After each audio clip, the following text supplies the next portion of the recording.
Hi everyone, welcome to JR tutorials. I am your friend Rahul Jaiswal. दोस्तों, कैसे हो आप सभी लोग? उम्मीद करता हूँ आप सभी लोग अच्छे होंगे और आपकी स्टडीज और भी बेहतरीन तरीके से चल रही होगी, है कि नहीं? तो सबसे पहले आपको ये जानना बहुत जरूरी है कि हमने आपके लिए एक न्यू बैच स्टार्ट किया हुआ है जिसमें हम आपको साइंस और मैथ्स दोबारा पढ़ाने वाले हैं। अब दोबारा वर्ड मैंने इसलिए यूज किया क्योंकि ऑलरेडी सभी सब्जेक्ट का आपका science, maths, SST, history, geography, political science या फिर सिविक्स जो है आपका, ये सभी चीज हमने already chapter by chapter, lecture by lecture videos पढ़ा के उसके वीडियोस को अपलोड करके ऑलरेडी इस चैनल के ऊपर रखा हुआ है। तो आपको कोई भी चैप्टर पढ़ना है, कोई भी लेक्चर पढ़ना है, आप बस यूट्यूब पे सर्च कर सकते हो। जो भी टॉपिक है उसका नाम डालो, हमारे चैनल का नाम डालो और आपको वीडियो दिख जाएंगे सर्च करके, तो आप प्ले करके देख सकते हो। या तो हमने प्लेलिस्ट भी बनाया हुआ है, प्लेलिस्ट सेक्शन में बहुत सारे फोल्डर्स है, उसमें से आप आपके जो वीडियोस होंगे जो भी सब्जेक्ट के, वो आप पढ़ के देख सकते हो। ठीक है। अब ये जो न्यू बैच है ये हम इसलिए बना रहे हैं क्योंकि हम चाहते हैं हम अपग्रेड करें, साथ ही में हमने डिजिटल बोर्ड लिया है एक और, तो आपके लिए हम जरूर से वीडियो बनाने के लिए यहाँ पे प्रेरित है। तो जरूर से आप लोग इस जर्नी में भी हमें सपोर्ट करना, ठीक है दोस्तों। तो शुरुआत हम करेंगे, ऑलरेडी स्टार्ट हमने किया था 8 स्टैंडर्ड के साइंस का। मैथ्स के भी ऑलरेडी बहुत सारे लेक्चर्स बना चुके हूं मैं। तो साइंस का पहला जो चैप्टर है जिसका नाम है दोस्तों living world classification of microbes, ये हमने स्टार्ट किया हुआ था। लेक्चर नंबर 2 आज होने वाला है और आज लेक्चर नंबर 2 के साथ साथ ये चैप्टर भी कंप्लीट होने वाला है। ऑलरेडी फर्स्ट लेक्चर में हमने देखा था कि बेसिक क्लासिफिकेशन क्या होता है, क्या होता है living organism. Living organism basic 2 हिस्सों में डिवाइड है, प्रोकैरियोट्स, यूकैरियोट्स। फिर हमने देखा कि कैसे kingdom Monera, kingdom protista, kingdom fungi, kingdom plants, kingdom animal, ये क्या होता है, ये सभी चीज हमने देखा। ठीक है। आज के इस वीडियो में हम माइक्रो ऑर्गेनिजम्स के बारे में बात करेंगे। उसका क्लासिफिकेशन तो मैंने पिछले लेक्चर में जाते जाते आपको बताया था कि कैसे माइक्रो ऑर्गेनिजम्स के भी क्लासिफिकेशन होते हैं। अगर आपने लेक्चर नंबर 1 मिस कर दिया है तो प्लीज जाके देख लेना, बहुत मजा आएगा आपको। ठीक है। आज उसको ही कंटिन्यू करेंगे। थोड़ा सा एनर्जी लेवल आज डाउन होगा क्योंकि अभी मैं काफी दिनों से हेल्थ इश्यूज से जूझ रहा हूँ। ठीक है। तो प्लीज थोड़ा सा एनर्जी के लिए माफ कर देना, लेकिन फिर जैसे ही एकदम तंदुरुस्त हो जाऊंगा और भी एनर्जी के साथ आपके लिए वीडियो आएगा। ठीक है। तो टेंशन बिल्कुल मत लेना। चलिए वीडियो की शुरुआत हम करेंगे। तो हमने ऑलरेडी पिछले लेक्चर में, मैं आपको बताना चाहता हूँ कि हमने जो मेन किंगडम्स थे वो तो कवर कर दिए थे, लेकिन हमने स्टार्ट किया हुआ था that is nothing but the classification of micro organism. Micro organisms को ही हम लोग माइक्रोब्स कहते हैं शॉर्ट में। तो ये जो माइक्रोब्स है वो 2 मेन हिस्सों में डिवाइडेड है। एक होता है प्रोकैरियोट्स, दूसरा होता है यूकैरियोट्स। मैंने इसका मीनिंग भी बताया था आपको कि प्रोकैरियोट्स मतलब ऐसे ऑर्गेनिज्म जिसके अंदर जो सेल होता है, सेल के अंदर जो न्यूक्लियस है उसके ऊपर न्यूक्लियर मेम्ब्रेन अच्छे से प्रेजेंट नहीं है, मतलब nucleus is not well developed. और यूकैरियोट्स में, ऑर्गेनिज्म में जो सेल होता है, सेल्स के पास जो न्यूक्लियस होता है वो बहुत अच्छी तरीके से वेल डेवलप तौर पे प्रेजेंट होते हैं। फिर वही अगर मैं प्रोकैरियोट्स के क्लासिफिकेशन में जाऊं तो एग्जांपल्स होते हैं बैक्टीरिया। प्रोकैरियोटिक कौन होते हैं? बैक्टीरिया जितने भी दुनिया में हैं वो सब क्या होते हैं? एक प्रोकैरियोटिक माइक्रो ऑर्गेनिज्म होते हैं। लेकिन यूकैरियोट्स की बात करें तो यूकैरियोट्स में प्रोटिस्टा भी आ जाते हैं जिसको इन शॉर्ट प्रोटोजोआ भी कहा जाता है। प्रोटोजोआ, ठीक है। अगर आप इसको प्रोटोजोआ बोलोगे तो कोई प्रॉब्लम नहीं होगा, ठीक है ना। तो प्रोटिस्टा ये आपका किंगडम में आ जाता है। प्रोटिस्टा इज द किंगडम वाला पार्ट, ठीक है, जो कि आपका हमने इसके पहले आपको पढ़ाया था। तो प्रोटिस्टा जो है इसकी जगह पे आप प्रोटोजोआ लिखोगे तो भी चलेगा, क्योंकि हो सकता है आपके टेक्स्ट बुक में जो है वो मिस्टेक दिया हो। ठीक है। तो ये आपको ध्यान में रखना है। अगला है फंगाई और इसका जो अगला पार्ट है वो है एल्गी। ठीक है। तो ये 3 हिस्से हैं। अब एक एक करके हम थोड़ा सा डिटेल में जानेंगे इसको। पहला है बैक्टीरिया। अब बैक्टीरिया की बात करें तो आपने बहुत सारे बैक्टीरिया के नाम सुने होंगे। एक बैक्टीरिया का नाम है, ठीक है, लैक्टोबैसिलस। एक बहुत ही फेमस बैक्टीरिया है जिसका नाम है लैक्टोबैसिलस। अब ये लैक्टोबैसिलस आपने खाया भी है। अब आप बोलोगे सर बैक्टीरिया हमने खाया? यस, हम सभी लोग कहीं ना कहीं किसी भी तरीके से, शायद हो सकता है कुछ ना कुछ माइक्रो ऑर्गेनिजम्स खा ही लेते हैं, गलती से खाते हैं, कुछ जानबूझ के खाते हैं। अब जानबूझ के खाने वाले बैक्टीरिया जिसका मैंने नाम लिया लैक्टोबैसिलस, वो होता है दही के अंदर। जो दूध होता है, दूध को दही बनने आपने देखा होगा कैसे होता है। दूध के अंदर थोड़ा सा हम लोग लैक्टोबैसिलाई या फिर हम लोग इन शॉर्ट दही का थोड़ा सा 10 ml दही लेके हम उस दूध में डाल देते हैं और वो दूध फट जाता है और धीरे धीरे वो दही में कन्वर्ट हो जाता है। तो होता यह है कि दूध के पास होता है लैक्टोस। लैक्टोस में जब वो लैक्टोबैसिलाई आता है और उसको वो धीरे धीरे कन्वर्ट कर देता है लैक्टोस को लैक्टिक एसिड में, और वो लैक्टोबैसिलाई उस पूरे दही में प्रेजेंट है और हम उसको खा रहे हैं, but it is good for health and that's why we are eating it. ठीक है। तो ऐसे बहुत सारे बैक्टीरिया होते हैं जो आपने सुना होगा। कुछ बैक्टीरिया हमारे लिए अच्छे होते हैं, कुछ बैक्टीरिया हमारे लिए नुकसानदायक होते हैं जो हमें बीमार कर सकते हैं। अभी देखो मैं भी बीमार हूँ, ठीक है, आपके सामने वीडियो बना रहा हूँ, तो हो सकता है कुछ बैक्टीरिया मेरे शरीर के अंदर आ गए होंगे खाने के माध्यम से, हवाई के माध्यम से, इसलिए शायद मैं बीमार पड़ गया। ठीक है, कोई बात नहीं। अब हम बात कर रहे थे बैक्टीरिया की। तो बैक्टीरिया का बेसिक साइज की अगर मैं बात करूँ, यहाँ पे थोड़ा सा आपको फोकस रहना पड़ेगा जो मैं आपको बताने की कोशिश कर रहा हूँ। तो बैक्टीरिया का जो साइज होता है वो होता है 1 माइक्रोमीटर से 10 माइक्रोमीटर। अब माइक्रोमीटर मतलब क्या होता है? आप सभी लोग जानते हैं कि 1 मीटर का मतलब होता है 100 सेंटीमीटर, ये आप सभी लोग जानते हैं।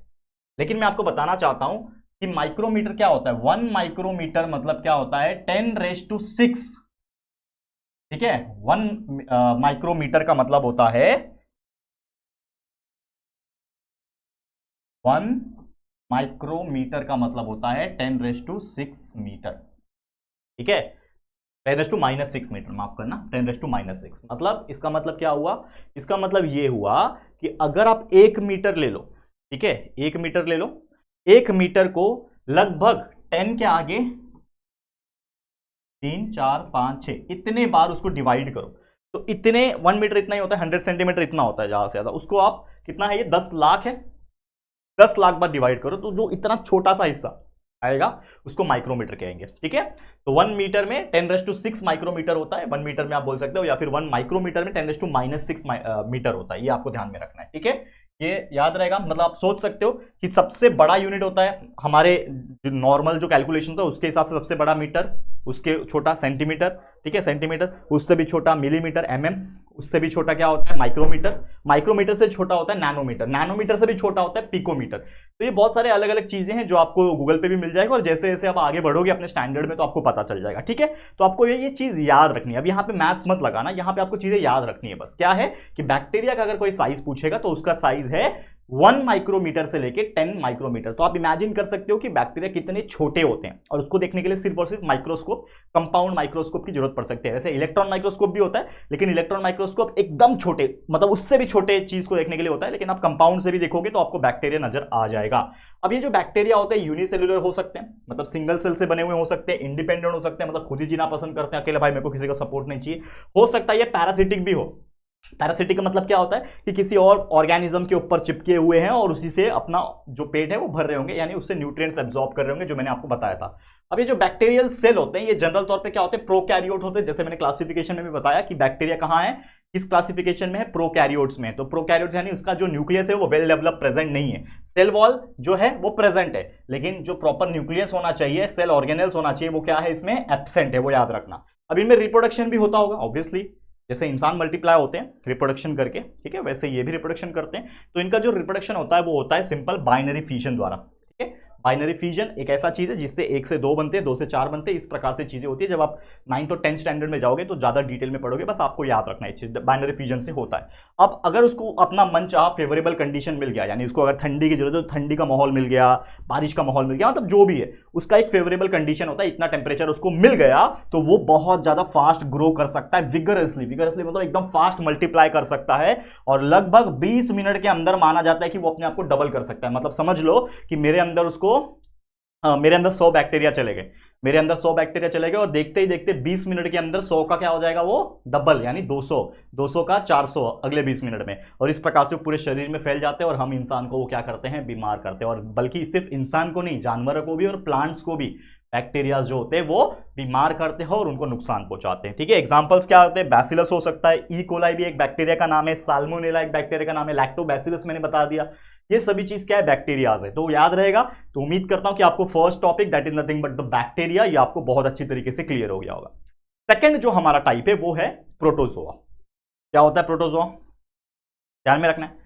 प्रोटोजोआ का साइज देख लो, यहां साइज है अप्रोक्सीमेटली 200 माइक्रोमीटर, मतलब इसका 10 माइक्रोमीटर है मैक्सिमम, इसका 200 माइक्रोमीटर है, मतलब इससे लगभग वो कितना है, लगभग 20 गुना ज्यादा बड़ा होगा। मतलब प्रोटोजोआ जो होते हैं, जितने भी प्रोटोजोआ के अंदर ऑर्गेनिजम्स आ जाएंगे, माइक्रो ऑर्गेनिजम्स आ जाएंगे, वो इस बैक्टीरिया से लगभग 20 गुना ज्यादा बड़े होते हैं। मतलब उसको आप अपनी आंखों से भी शायद देख पाओगे, क्योंकि 20 गुना बड़े हैं, मतलब नजर आ जाएगा कहीं ना कहीं, ऐसा भी हो सकता है। तो प्रोटोजोआस मेनली सॉइल में पाए जाते हैं, जमीन में, उसको फ्रेश वाटर की जरूरत होती है, सी वाटर में भी वो ग्रो कर सकते हैं। यूनिसेल्युलर भी हो सकते हैं, यूनिसेल्युलर अगर है तो वो यूकैरियोटिक सेल होंगे, obviously they are well develop nucleus having. ठीक है, एंड उनके अंदर सेल स्ट्रक्चर की बात कर लूं, लोकोमोशन के ऑर्गन्स की बात कर लूं, या फिर न्यूट्रिशन के मोड की बात कर लूं, मतलब जिस तरीके से वो खाना खाते हैं, जिस तरीके से वो चलते हैं, जिस ऑर्गन से वो चलते हैं, उसमें अलग अलग ऑर्गेनिज्म में अलग अलग देखने मिलता है। जैसे आप देखोगे तो बहुत सारे ऐसे ऑर्गेनिज्म है, अमीबा देख लो तो अमीबा में होता है pseudopodia for locomotion and consumption of food. ठीक है, आप इसमें देख लो तो सीलिया होता है पैरामीशियम में। तो ऐसे अलग अलग चीजों में, मतलब अलग अलग ऑर्गेनिजम्स जो इसी कैटेगरी के हैं, यानी प्रोटोजोन्स ही है, प्रोटोजोआ के ही अलग अलग ऑर्गेनिजम्स में अलग अलग हो सकते हैं। जैसे आप इंसान का देखोगे तो हर इंसान सेम होता है, आदमी सेम होते हैं, औरतें सेम होती है, कितने भी खतरनाक से खतरनाक जगह पे आप चले जाओ, आदमी मतलब वैसे ही रहेगा, वही 2 हाथ 2 पैर, वही ऑर्गन, सब चीज सेम रहता है। लेकिन ये जो ऑर्गेनिजम्स है, इसमें जितने भी अलग अलग ऑर्गेनिजम्स है, इनमें जो ऑर्गन्स होते हैं वो अलग अलग हो सकते हैं, भले वो एक ही प्रजाति से आते हैं यानी प्रोटोजोआ ही है, लेकिन फिर भी अलग अलग हो सकते हैं। इसके लिए इसको बोलते हैं ग्रेट वेरिएशन होता है इनके सेल स्ट्रक्चर्स के अंदर। रिप्रोडक्शन इसमें होता है सेल डिवीजन, जैसे मैंने बताया था सेल डिवीजन। तो सेल डिवीजन के अंदर होता है, सेल्स जो होते हैं वो डिवाइड होते हैं, एक सेल जो होता है वो अपने आप को अलग करके 2 बना लेता है, फिर 2 अपने आप को अलग करके 2 और बनाते हैं, 2 से 4, 4 से 8, 16, 32, 64, ऐसे मल्टीप्लाई होते रहते हैं। Example is amoeba, paramecium etcetera we can see. एक और एग्जाम्पल है एंटमीबा हिस्टोलिका। तो एंटमीबा हिस्टोलिका ये एक ऐसा प्रोटोजोन है, ये एक बीमारी पैदा करता है जिसको बोलते हैं अमीबायोसिस। याद रखना, अमीबायोसिस किसके वजह से होता है? एक प्रोटोजोआ है, एक माइक्रो ऑर्गेनिज्म है जिसका नाम है एंटमीबा हिस्टोलिका। वैसे एक और प्रोटोजोआ है जिसका नाम है प्लाज्मोडियम वाइवेक्स। प्लाज्मोडियम वाइवेक्स ये एक ऐसा प्रोटोजोआ है जो कि बहुत खतरनाक है और जिसकी वजह से मलेरिया होता है। आप बोलोगे सर मलेरिया तो मच्छर काटने से होता है, यस, ठीक है ना। तो एक मच्छर होता है एनाफिलिस नाम का, शायद कर लेना गूगल। तो एनाफिलिस मस्कीटो होते हैं फीमेल खासकर, वो जब काटते हैं, ठीक है, तो जब वो काटते हैं तो उनके शरीर में एक बहुत ही खतरनाक प्रोटोजोआ होता है जो कि होता है यही प्लाज्मोडियम वाइवेक्स। वो क्या करते हैं, उस काटने की वजह से ब्लड कांटेक्ट में आ जाता है और हमारे शरीर में वो प्लाज्मोडियम वाइवेक्स जो है वो आ जाता है और वो फिर धीरे धीरे करके अपने आप को मल्टीप्लाई कर लेता है और फास्ट ग्रो करके हमारे शरीर को बीमार कर देता है। तो ये सब चीजें आपको बहुत अच्छी तरीके से समझ में आ गई होगी, उम्मीद करता हूँ, ठीक है। याद रहेगा बच्चा, याद रहेगा ये सब चीज। चलो आगे बढ़ जाते हैं, नेक्स्ट क्वेश्चन पे चलते हैं। नेक्स्ट टॉपिक क्या है? फंगाई। फंगाई मैंने आपको जब हम पढ़ा रहे थे इसका लेक्चर नंबर 1, उसमें भी फंगस का एक टॉपिक था तो मैंने बताया था। लेकिन ये फंगस जो होता है, जैसे मैंने बताया था, फंगस जो होता है ब्रेड वगैरह पे ग्रो होता है, mushroom is the example of fungus. तो इसका साइज क्या होता है? Size is nothing but 10 micrometer से 100 माइक्रोमीटर, प्रोटोजोआ से थोड़ा से छोटे होते हैं अगर देखा जाए तो, ठीक है। तो 100 माइक्रोमीटर तक हो सकते हैं और मेनली कहां पाए जाते हैं? Dead decade organic matter. मैंने बताया था जहां पे भी आपको सड़ा हुआ कुछ चीज मिल रहा है, चाहे सड़ा हुआ खाना हो, सड़ा हुआ पेड़ हो, प्लांट्स हो, एनिमल हो, डेड बॉडी हो, कोई ऐसा चीज उसको मिल गया तो वो उसके ऊपर बहुत ज्यादा फास्ट तरीके से ग्रो करता है। ये क्या होते हैं? यूकैरियोटिक ऑर्गेनिज्म होते हैं। लेकिन मतलब यूकैरियोटिक ऑर्गेनिज्म मतलब क्या? इनके पास सेल है और उसके अंदर जो न्यूक्लियस है वो वेल डेवलप प्रेजेंट है, न्यूक्लियर बाउंड प्रेजेंट है, ठीक है। लेकिन ज्यादातर अगर आप देखोगे तो कुछ ऐसे भी माइक्रो ऑर्गेनिजम्स हैं, मतलब फंगस के केस में, जो क्या होते हैं? यूनिसेलुलर होते हैं, सिंगल सेल से बने होते हैं और वो होते हैं सैप्रोट्रॉप्स। और इसका मीनिंग मैंने ऑलरेडी आपको फर्स्ट लेक्चर में बताया था। सैप्रोट्रॉप्स का मतलब होता है ऐसे ऑर्गेनिज्म जो दूसरे के ऊपर चले जाते हैं और उसी को खाते हैं, ठीक है ना। जैसे पैरासाइट करते हैं वैसे ही इसी प्रकार के। तो डेड डिकेड ऑर्गेनिक मैटर के ऊपर अक्सर जो ग्रो करता है और उसके न्यूट्रिएंट्स को एब्जॉर्ब करता है, उसको सैप्रोट्रॉप्स कहा जाता है, ठीक है। अब रिप्रोडक्शन कैसे होता है? इसमें सेक्सुअली भी हो सकता है और सेक्सुअली भी हो सकता है, सेल डिवीजन या फिर बडिंग के माध्यम से, ठीक है ना। ये आपको याद रखना है। एग्जांपल है ईस्ट, मशरूम और भी कई सारे एग्जांपल है, पेनिसिलियम वगैरह मैंने बताया था फंगस का। तो these are the some example जो आपको याद रखना है। क्लियर है फंगस? वैसे ही हमारा अगला टॉपिक है अलगी। अब आपने अलगी का नाम शायद सुना होगा। अलगी मतलब हिंदी में बोलते हैं उसको काई। काई होता है बारिश के टाइम, अक्सर आपने देखा होगा जमीन के ऊपर ग्रीन ग्रीन कलर का एक लेयर आ जाता है और उसके ऊपर आप ऐसे नेकेड पैर रखोगे तो आप फिसल के गिर जाओगे, तो उसको बोलते हैं काई। बोलते हैं ना काई लग गया है। तो अलगी एक ऐसा लिविंग ऑर्गेनिज्म है जो दुनिया में सबसे पहले आया। लिविंग ऑर्गेनिज्म, जैसे हम लोग बोलते हैं ना कि जीवन की शुरुआत कैसे हुई, तो अलगी से ही शुरुआत हुई थी।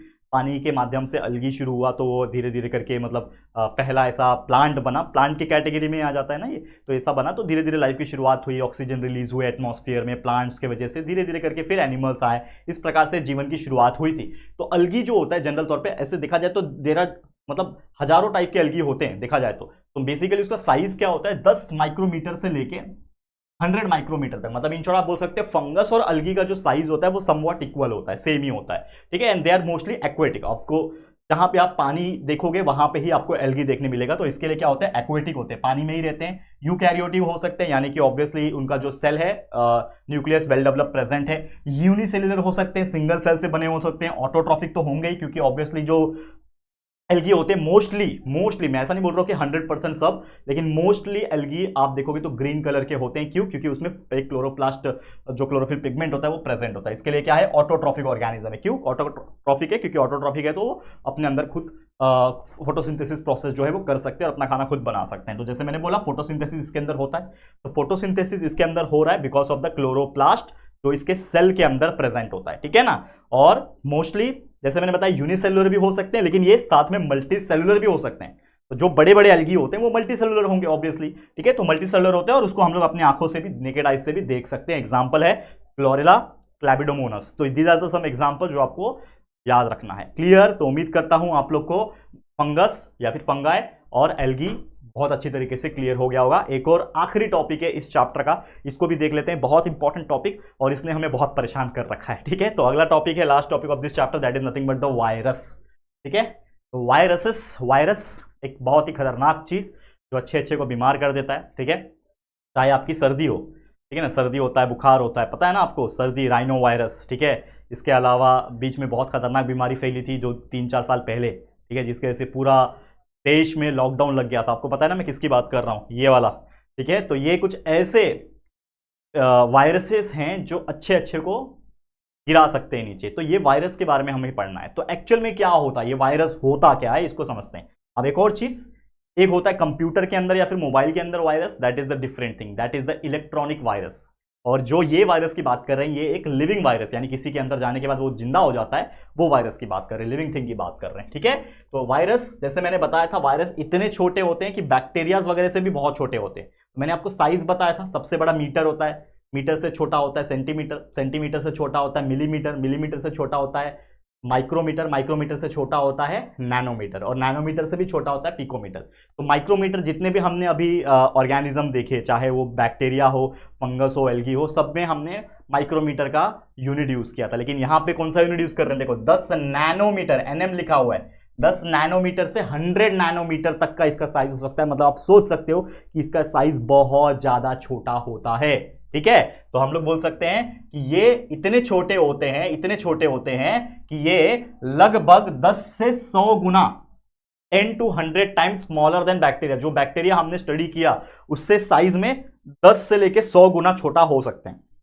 और उसको देखने के लिए सिर्फ और सिर्फ इलेक्ट्रॉन माइक्रोस्कोप से देखा जा सकता है। हमने कंपाउंड माइक्रोस्कोप की बात की थी, तो बाकी अलगी, बैक्टीरिया, ये सब कंपाउंड माइक्रोस्कोप से इजीली देखा जा सकता है। लेकिन कंपाउंड माइक्रोस्कोप से आप वायरस को नहीं देख सकते, क्योंकि वो उतना जूम नहीं कर पाता। तो उसको देखने के लिए चाहिए इलेक्ट्रॉन माइक्रोस्कोप। ठीक है, अब ये वायरस एग्जैक्टली होता क्या है? तो वायरस जो होता है ना, they are not a living organism. Actual में वायरस कोई लिविंग ऑर्गेनिज्म नहीं है, they are not considered as a living organism. लेकिन वायरस जो होते हैं वो इंडिपेंडेंटली हर जगह प्रेजेंट है, यहां पे भी प्रेजेंट है, वहां पे प्रेजेंट है, आपके घर में, आपके अड़ोस पड़ोस, आपके कपड़े में प्रेजेंट होंगे। लेकिन वो वायरस किसी भी सेल के अंदर अगर पहुंच जाए, किसी भी सेल के अंदर, चाहे वो प्लांट सेल हो, एनिमल सेल हो, लेकिन बस शर्त यह है कि वो सेल जिंदा होना चाहिए। तो किसी भी माध्यम से, हवा के माध्यम से, ठीक है ना, सलाइवा के माध्यम से, खाने के माध्यम से, किसी भी एक तरीके से वो हमारे शरीर में अगर आ जाए, सेल के अंदर घुस जाए, तो वो हो जाता है जिंदा। मतलब ये ऐसा खतरनाक चीज है कि जब तक उसको कोई बॉडी नहीं मिला है, सेल नहीं मिला है, तब तक वो जिंदा नहीं है, मरा पड़ा है। लेकिन जैसे उसको सेल मिल गया, वो जिंदा हो जाएगा, और ऐसा जिंदा होएगा कि अपने आप को इतना फटाफट मल्टीप्लाई कर लेगा कि उस पूरे सेल को ही कब्जा मार लेगा। ठीक है, इतना खतरनाक चीज होता है वायरस। तो they live only when enters in the host cell. उस सेल को, मतलब जिस सेल के अंदर वायरस घुसता है, उस सेल को होस्ट सेल बोलते हैं। जैसे हम लोग बोलते हैं ना, यू आर माई होस्ट, मतलब हम बोलते हैं ना, मैं आपका मेहमान हूं, तो होस्ट सेल मतलब वायरस का मेहमान सेल, तो होस्ट सेल है। लेकिन ये वायरस इतना खतरनाक है और इतना, क्या बोलते हैं उसको, कि एहसान फरामोश है कि ये जो सेल में जाता है उसको हाथ जोड़ता नहीं है, उसको तो कब्जा मार लेता है उल्टा। ठीक है, तो ऐसा है खतरनाक। ठीक है, तो वायरस जो क्या है, एक चीज है लॉन्ग मॉलिक्यूल ऑफ डीएनए और आरएनए। ठीक है ना, डीएनए मतलब आपको पता है हमारे शरीर के अंदर डीएनए और आरएनए प्रेजेंट होता है, deoxy nucleic acid and ribose nucleic acid. तो ये जो वायरस जो होते हैं, ये क्या है, एक लॉन्ग फॉर्म है, किसका, लॉन्ग मॉलिक्यूल डीएनए का हो सकता है या फिर आरएनए का हो सकता है। बस फर्क ये है कि इसके ऊपर एक प्रोटीन का कवरिंग किया होता है, प्रोटीन का कोट है। और वायरस जो होता है, ये प्लांट या फिर एनिमल सेल के अंदर ही सर्वाइव कर सकता है। एंड जैसे जैसे वो एंटर करेगा, जैसे मैंने बोला आपको, ये पूरे होस्ट सेल को ही डिस्ट्रॉय कर देगा एंड पूरा उसको कब्जा बना लेगा और अपने आप को फ्री कर लेगा। ठीक है, बहुत ज्यादा फास्ट रिप्रोडक्शन भी करता है, जैसे मैंने बोला कि बैक्टीरिया से भी 10 गुना ज्यादा या फिर उससे भी ज्यादा, ठीक है ना, फास्ट रिप्रोडक्शन करता है। एक बार वो होस्ट सेल में आ गया, शरीर में आ गया, इतना फास्ट मल्टीप्लाई कर लेगा कि सामने वाले को वो बीमार कर सकता है। ठीक है, समझ में आ गया। एंड बहुत सारी बीमारियां इसके वजह से होती है, जैसे मैंने आपको बताया था। तो वायरस कौन कौन से हैं, एग्जाम्पल क्या है, ये HIV हो गया, TMV इज द प्लांट में अटैक करने वाला वायरस, जिसको बोलते हैं टोबैको मोसाइक वायरस। HIV आपको पता है, ये HIV से एड्स होता है। ह्यूमन इम्यूनो वायरस, ये तो कोरोना आप जानते ही हो। ठीक है, पोलियो वायरस, जो जिसके वजह से पोलियो हो जाता है, इसके लिए बचपन में टीका लगाया जाता है, इंजेक्शन लगाया जाता है। तो ये कुछ ऐसी चीजें हैं जो आपको ध्यान में रखनी है। तो कुछ वायरसेस के जो नाम मैंने लिखे हैं उसको आप याद रख लो, एग्जाम में अगर ऐसे क्वेश्चन आएंगे तो आप जरूर से लिख पाओगे। लेकिन अपने मन से भी आप बहुत सारी चीजें लिख सकते हो, आपको मार्क्स मिल जाएगा। ठीक है, तो बस इसी के साथ आज का लेक्चर कंप्लीट होता है। पूरा का पूरा टॉपिक्स जो माइक्रो ऑर्गेनिज्म के क्लासिफिकेशन के ऊपर बेस्ड था, ये हमने आपको कंप्लीट करा दिया। उम्मीद करता हूं आपको बहुत अच्छी तरीके से क्लियर हो गया होगा। ठीक है, तो आज के लिए इतना ही। इसी के साथ ये चैप्टर हमारा होता है टोटली 100% कम। ठीक है, समझ में आ गया? तो ये वीडियो आपको कैसा लगा जरूर से कमेंट करके बताना। वीडियो पसंद आए तो प्लीज वीडियो को लाइक करना, शेयर करना अपने सभी दोस्तों के साथ। और अगर फर्स्ट टाइम आए हो चैनल पे, अभी तक चैनल को सब्सक्राइब नहीं किया है, तो फटाफट से हमारे चैनल को सब्सक्राइब करके बेल आइकन को प्रेस कर देना। ठीक है दोस्तों, तो चलो फिर जल्दी मिलेंगे फिर एक और नई वीडियो में। तब तक के लिए thank you and good bye.